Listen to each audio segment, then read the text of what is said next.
BBC বাংলার সান্ধ্য অধিবেশন প্রবাহতে আপনাদের স্বাগত। আজ আপনাদের সাথে লন্ডন স্টুডিও থেকে আছি মানসী বড়ুয়া। বাংলাদেশের সর্বশেষ গুরুত্বপূর্ণ আপডেট সংবাদে আপনাকে স্বাগত। শুরুতেই সংবাদ শিরোনাম, পরে বিস্তারিত। প্রথমে জানাবো আমাদের হাতে থাকা সর্বশেষ গুরুত্বপূর্ণ সবথেকে তাজা আপডেট সংবাদ।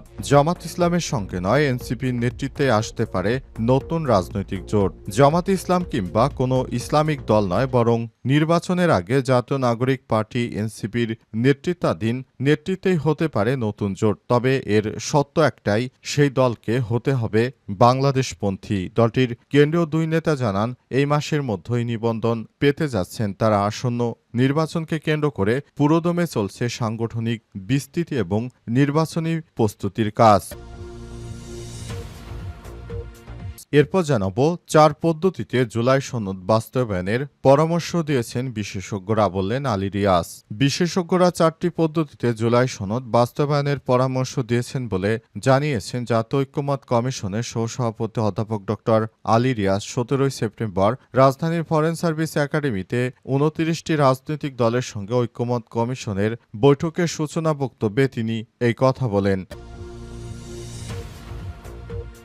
এদিকে 4 দফা দাবিতে 7 রাস্তা মোড় অবরোধ, তীব্র যানজট। রাজধানীর তেজগাঁয়ে 7 রাস্তা সড়ক অবরোধ করে রেখেছে ঢাকা পলিটেকনিক ইনস্টিটিউট সরকারি বেসরকারি কারিগরি শিক্ষা প্রতিষ্ঠানের শিক্ষার্থীরা। আজ 11টার দিকে 4 দফা দাবিতে আন্দোলনকারী শিক্ষার্থীরা 7 রাস্তা মোড় অবরোধ করে রাখেন। এবারে জানাবো, আশুলিয়ায় 6 মরদেহ পোড়ানোর মামলায় দ্বিতীয় দিনের সাক্ষ্য গ্রহণ চলছে। জুলাই আগস্ট আন্দোলনকে কেন্দ্র করে আশুলিয়ায় 6 জনের লাশ পোড়ানো সহ 7 জনকে হত্যার ঘটনায় মানবতা বিরোধী অপরাধের মামলায় সাবেক এমপি সাইফুল ইসলাম সহ 16 আসামির বিরুদ্ধে দ্বিতীয় দিনের সাক্ষ্য গ্রহণ চলছে। এবং সর্বশেষ জানাবো, গাজায় তীব্র হামলা চালাচ্ছে দখলদার ইসরায়েল, পালাচ্ছে হাজার হাজার ফিলিস্তিনি।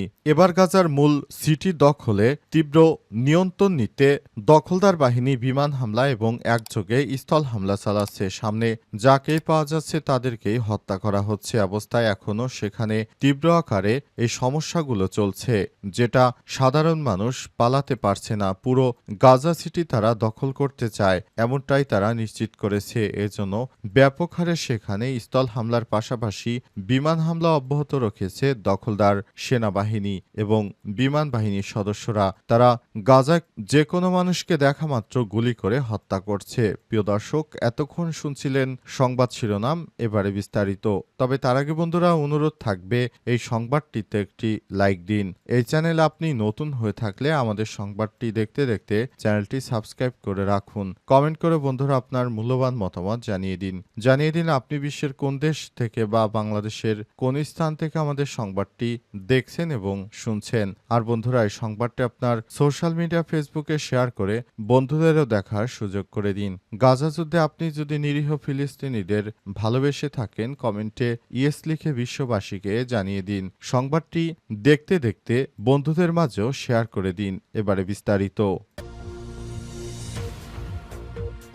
জামাতের সঙ্গে নয়, এনসিপির নেতৃত্বে আসতে পারে নতুন জোট। জামাত ইসলামী কিংবা কোনো ইসলামিক দল নয়, নির্বাচনের আগে জাতীয় নাগরিক পার্টি এনসিপির নেতৃত্বেই হতে পারে নতুন জোট। তবে এর শর্ত একটাই, সেই দলকে হতে হবে বাংলাদেশপন্থী। দলটির কেন্দ্রীয় দুই নেতা জানান, এই মাসের মধ্যেই নিবন্ধন পেতে যাচ্ছে তারা। আসন্ন নির্বাচনকে কেন্দ্র করে পুরোদমে চলছে সাংগঠনিক বিস্তৃতি ও নির্বাচনী প্রস্তুতির কাজও। দেশব্যাপী জুলাই পদযাত্রার মাধ্যমে গণ অভ্যুত্থান পরবর্তী রাজনৈতিক দল জাতীয় নাগরিক পার্টি এনসিপি যেন প্রবেশ করে রাজনীতির মূল শেকড়ে। তবে সম্প্রতি ছাত্র সংসদ নির্বাচনগুলোতে জুলাই গণ অভ্যুত্থানে নায়কদের ভরাডুবি এসেছে আলোচনায়। গোড়ায় গণ্ডগোল নাকি সাবেক সমন্বয়কদের সমন্বয়হীনতা, সে বিষয়টি কতটা ভোগাচ্ছে বাংলাদেশ গণতান্ত্রিক ছাত্র সংসদ বন্ধুপ্রতিম এনসিপিকে। এ বিষয়ে এনসিপির যুগ্ম আহ্বায়ক জাবেদ রাশিন বলেছেন, বাংলাদেশ গণতান্ত্রিক ছাত্র সংসদ খুব বেশি দিন হয়নি বাহিনী প্রতিষ্ঠিত হয়েছে, তৃণমূল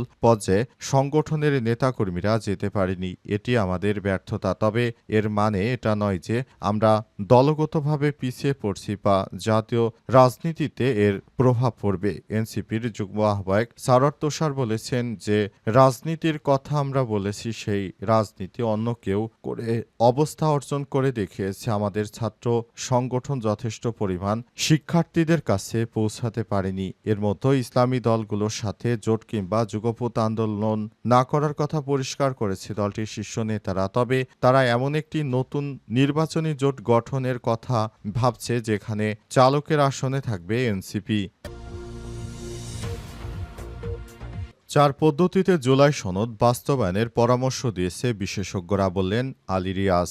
বিশেষজ্ঞরা 4টি পদ্ধতিতে জুলাই সনদ বাস্তবায়নের পরামর্শ দিয়েছেন বলে জানিয়েছে জাতীয় ঐক্যমত কমিশন সহসভাপতি অধ্যাপক ড আলী রিয়াজ আজ রাজধানীর ফরেন সার্ভিস একাডেমিতে 29টি রাজনৈতিক দলের সঙ্গে ঐক্যমত কমিশনের বৈঠকের সূচনা বক্তব্যে সব কথা বলেছেন আলী রিয়াজ। সেখানে এ বিষয়গুলো জানানো হয়েছে।